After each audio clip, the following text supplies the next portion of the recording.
The internet didn't wake up looking for peace, and Karlissa clearly didn't wake up planning silence. One statement, one reaction, and suddenly timelines were on fire like someone dropped gasoline on a rumor mill. This wasn't just another headline. This was the kind of story that makes people stop mid-scroll and whisper, "Wait, what? A car accident, kids involved," and a commentary that hit harder than a trending diss track. If drama were currency, this story would have crashed the stock market by lunchtime. Because the second Karlissa spoke, the internet did what it does best. It speculated, exaggerated, screenshot everything, and then exaggerated some more. People weren't asking questions, they were building theories like it was a Netflix true crime special. Every word was dissected, every pause was suspicious, every breath was apparently a clue. At this point, even Sherlock Holmes would have logged off for mental health reasons. And let's be clear, this wasn't just about an accident anymore. This became about narratives, optics, and who controls the storyline when the cameras aren't rolling. Social media turned into court, jury, and loud uncle at Thanksgiving all at once. Facts took a back seat, emotions grabbed the wheel, and logic got left at the gas station. Welcome to the chaos, because this story only gets messier from here. The story didn't start with sirens or flashing lights. It started with a post. A quiet mention of a car accident involving Jaidyn Alexis and her children slipped onto the timeline. At first, people reacted like normal humans with concern, prayers, and cautious words. But the internet has a short attention span and an even shorter patience for calm. Within minutes, concern turned into curiosity, and curiosity mutated into suspicion. Because when kids are involved, the internet doesn't whisper, it panics loudly. Every comment section instantly filled with armchair experts and emotional think pieces. People weren't asking what happened, they were asking what really happened. Screenshots began circulating faster than facts could keep up. And just like that, a personal incident became public entertainment. Then Karlissa spoke, and that's when the temperature skyrocketed. Not shouted, not screamed, just spoken, which somehow made it louder. Her words hit the internet like a match tossed into dry grass. Nothing was directly accused, but nothing was gently framed either. And in internet language, implication is louder than accusation. Suddenly, timelines were split into teams like it was a playoff game. One side demanded accountability, the other demanded restraint. Both sides were convinced they were protecting the kids, of course. Meanwhile, speculation ran laps around confirmed information. Facts were jogging, rumors were sprinting. People started replaying Karlissa's words like they were decoding a hidden message. Pauses became suspicious, tone became evidence, and context got ignored entirely. Every sentence was analyzed like it was part of a leaked interrogation tape. The internet doesn't listen to what you say, it listens to what it wants to hear. And what it wanted to hear was scandal. The accident itself almost disappeared behind the noise. Details that should have mattered were drowned out by assumptions. Instead of asking about safety or recovery, people asked about behavior. Instead of empathy, there was judgment wearing concern as a disguise. This is how stories stop being about people and start being about spectacle. Rumors began to stack on top of each other like unstable Jenga blocks. One anonymous comment turned into a source, then into a narrative. No verification required, just vibes and confidence. The internet loves confidence, even when it's wrong. Especially when it's wrong in a dramatic way. Karlissa's involvement gave the story gravity. Not because of what she explicitly said, but because of who she is. People assumed access, insight, and insider knowledge automatically. In online culture, proximity equals authority, even if it shouldn't, and that assumption fueled everything that followed. Suddenly, past moments were dragged back into the spotlight.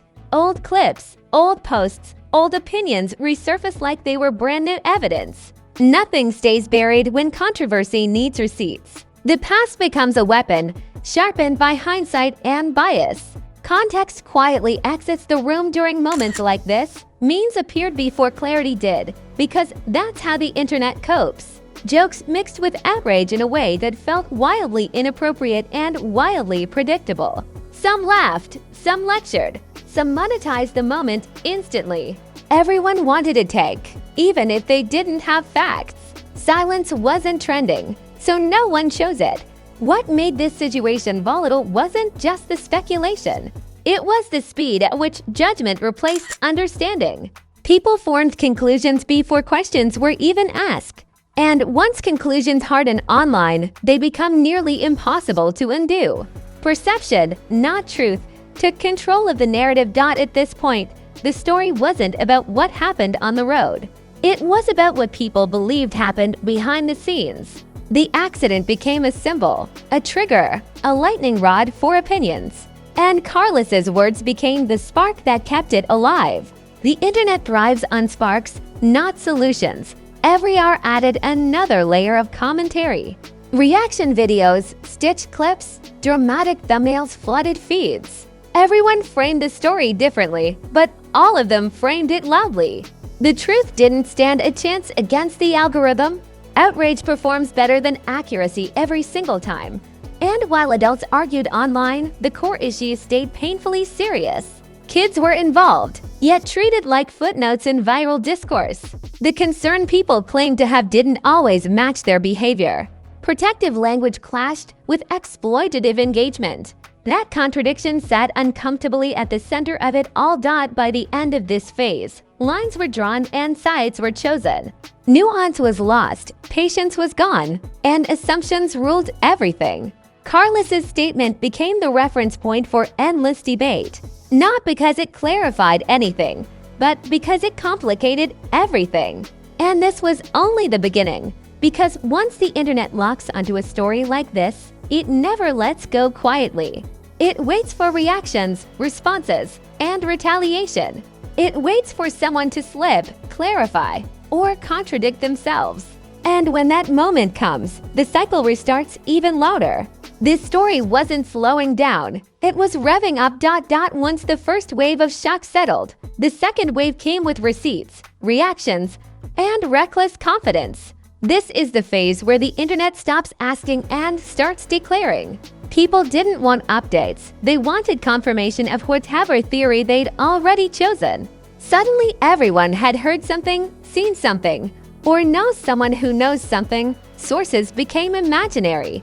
But the conviction was very real. Celebrity reaction culture kicked in almost immediately. Indirect posts, cryptic captions, and conveniently timed emojis flooded timelines.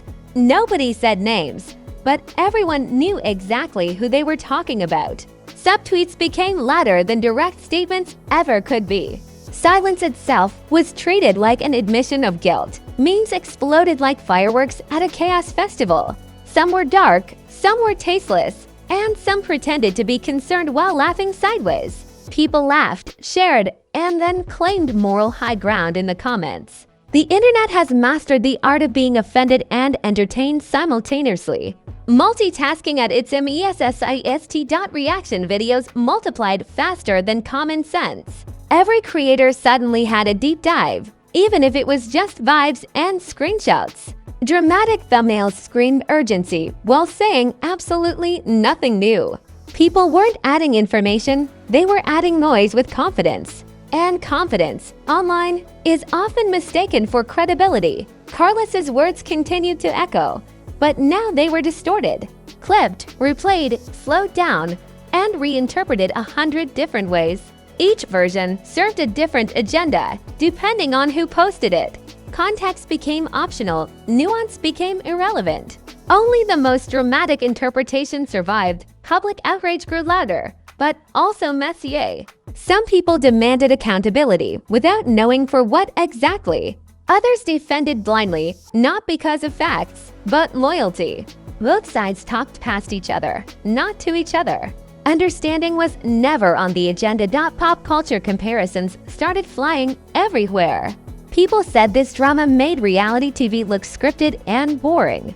Others compared it to past celebrity scandals like it was a sequel nobody asked for. Every comparison stretched the situation further from reality. Exaggeration became the language of the day. The accident itself was now almost invisible in the conversation. Safety, recovery, and well-being were buried under speculation. The kids, who should have been the focus, became props in arguments. That's when things crossed from messy to uncomfortable. Concern turned into content, and content paid in clicks. Think pieces started popping up like mushrooms after rain. Long threads explaining motives nobody confirmed. Psychological breakdowns based on facial expressions and tone. People diagnosed intentions with zero qualifications. It was amateur analysis at Olympic levels. What fueled the fire most was the lack of clear closure. No single statement ended the debate, so it kept looping. Every non-response felt like fuel, not restraint. The internet doesn't reward patience, it punishes it. And the algorithm loves unresolved tension. People began choosing villains and victims based on vibes alone. Narratives hardened into beliefs, beliefs turned into online identity. To switch sides now would feel like losing an argument. So people doubled down, even when evidence didn't support them. The drama became personal. Meanwhile, creators monetized the moment shamelessly. Ads rolled, merch dropped, and exclusive updates appeared hourly. Outrage became a business model, and business was booming. Everyone claimed to care, but everyone also cashed in. Hypocrisy wore a very loud outfit. This stage of the story wasn't about truth. It was about momentum. As long as engagement stayed high, the narrative stayed alive. Facts were optional, drama was mandatory. And the internet was nowhere near done. By now, the story had evolved into something unrecognizable. What started as an accident became a full-blown spectacle. Karlissa's initial words had taken on a life of their own. Not because they were clarified, but because they were contested. Conflict keeps stories breathing online. Every refresh brought a new angle, a new accusation, or a new defense. No one waited, no one verified, no one slowed down. The cycle fed itself endlessly. And the louder it got, the harder it became to escape. The storm was at its peak, but the fallout was still coming, because once the internet finished shouting, it starts watching. Waiting for consequences, reactions, and fractures. Waiting to see who cracks first. And when that happens, the narrative shifts again. That shift is where the real damage begins. When the noise finally started to settle, the damage didn't disappear with it. It just became quieter, heavier, and harder to undo. Because online scandals don't vanish, they fossilize. They turn into search results, comment sections, and forever narratives. And this one left fingerprints everywhere. Reputations don't collapse all at once. They crack slowly. Every repost, every reaction, every joke added another hairline fracture. People began associating names with controversy instead of context. Fair or not stopped mattering once perception locked in. That's the part no apology can fully clean up. Karlissa's words, intended or not, became a permanent reference point. Any future conversation now drags this moment back into the room. That's how the internet works. It never forgets the first version. Clarifications struggle to compete with first impressions. And first impressions went viral. Jaidyn Alexis found herself discussed more than listened to. People debated her instead of hearing her. Her name turned into a talking point instead of a person. The accident faded, but the assumptions stayed loud. That's the cruel math of public opinion. Relationships don't escape unscathed in situations like this. Trust gets questioned, alliances get side-eyed, silence gets misread. Every interaction becomes suspicious under a microscope. Even neutral behavior gets interpreted as strategy. Privacy becomes a luxury nobody can afford. The internet eventually moved on, but not cleanly. It never does. It left behind half-formed opinions and unfinished judgments. People carried this story into future conversations like background noise. Always there, never fully addressed, creators stopped posting updates once engagement dipped. The concern magically evaporated when clicks slowed down. That's how you know the outrage wasn't about resolution. It was about relevance. Once the moment passed, so did the interest. But for those involved, the aftermath lingered.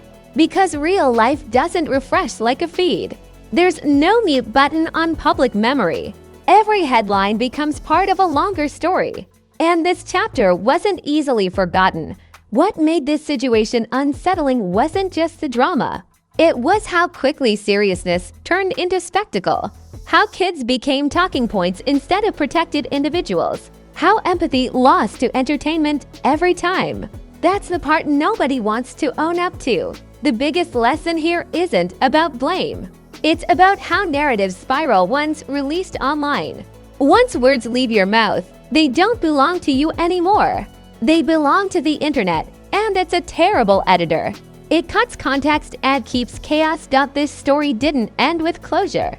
It ended with uncertainty dressed as understanding. People feel like they know what happened even if they don't. And that false certainty is louder than facts ever could be. That's the real aftermath. Because the internet doesn't need truth to move on. It just needs the next headline. Another scandal, another clip, another debate. This one will resurface when least expected.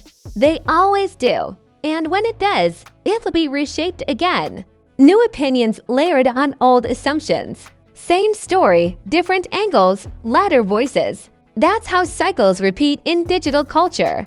Nothing truly ends, it just pauses. So while the timeline scrolls forward, this moment stays bookmarked, waiting to be referenced, revived, or reinterpreted. That's the cost of public conversation without restraint. And everyone involved pays it differently. Some with reputation, some with peace. This wasn't just a viral moment. It was a reminder of how fast stories spiral out of control. How easily seriousness gets swallowed by speculation. And how the loudest voices rarely carry the most truth. That's the reality nobody wants to trend up, because in the end, the internet didn't solve anything. It just moved on, louder than before, leaving behind fragments, opinions, and unresolved tension.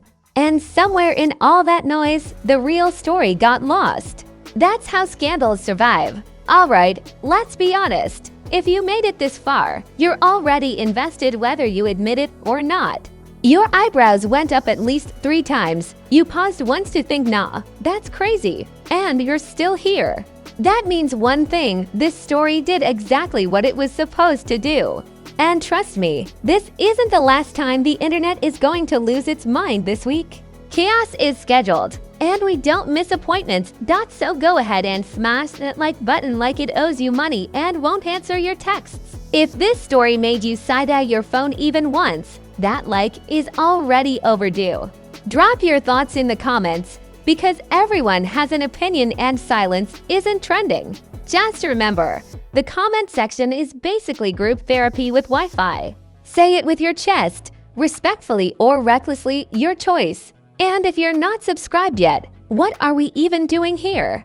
This channel catches drama before it finishes loading. Scandals don't wait, and neither do we. Hit subscribe and turn on notifications so you're never late to the mess. Because missing a story here is like missing the group chat context. We cover the headlines, the subtext, the stuff nobody wants to say out loud. No filters, no fluff, just real-time reactions to unreal situations. If it's viral, controversial, or making the internet argue, it lands here. And if it doesn't make sense, we break it down until it does. Or until it gets messy. So stay locked in, stay curious, and stay skeptical. Because the next scandal is already warming up in the algorithm's locker room. This one might fade, but another is always waiting in line. And when it drops, you already know where to find it. This is Celeb Sync, where the drama never clocks out. The drama never clocks out.